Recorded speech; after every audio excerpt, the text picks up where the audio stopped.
বাংলায় ফের ধর্ষণের অভিযোগ। ডাক্তারি পড়ুয়া এক ভিন রাজ্যের ছাত্রী আবারও ধর্ষণের শিকার। দুর্গাপুরে বেসরকারি মেডিকেল কলেজের ঘটনা, আবারও বাংলায় ধর্ষণের অভিযোগ। এই নিয়ে জানবো বিস্তারিত। আমাদের সঙ্গে যুক্ত হয়ে গেছে প্রতিনিধি গোপাল শীল। গোপাল, কি আপডেট আছে এই মুহূর্তে? কিভাবে ঘটলো এই ঘটনা? দেখো, তোমাকে বলে রাখি, পশ্চিমবঙ্গের যেন পিছু ছাড়ছে না ধর্ষণ, খুন, রাহাজানি। বারে বারে একটা বিতর্কে জড়িয়ে পড়ছে এই বাংলা।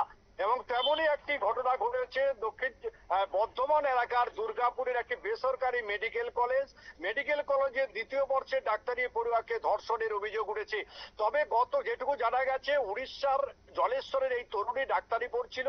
রাত্রি 8:30 নাগাদ যখন সে বাইরে বেরিয়েছিল, তখন কে বা কারা তাকে ধর্ষণ করে যায়। তবে তাদের এখনো পর্যন্ত পরিচয় জানা যায়নি। ঘটনাস্থলে পুলিশ এখনো তদন্ত চালাচ্ছে।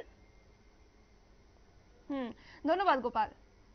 আপনারা শুনলেন বেসরকারি মেডিকেল কলেজে দ্বিতীয় বর্ষের ডাক্তারি পড়ুয়াকে ধর্ষণের অভিযোগ। এই নিয়ে ব্যাপক উত্তেজনা দুর্গাপুরে শোভাপুরের কাছে বেসরকারি ওই মেডিকেল কলেজে উড়িষ্যার জলেশ্বরের ওই তরুণী ডাক্তারি পড়ছিল। গতকাল রাত্রি 8:30 নাগাদ ওই ডাক্তারি পড়ুয়া বাইরে বেরিয়েছিলেন।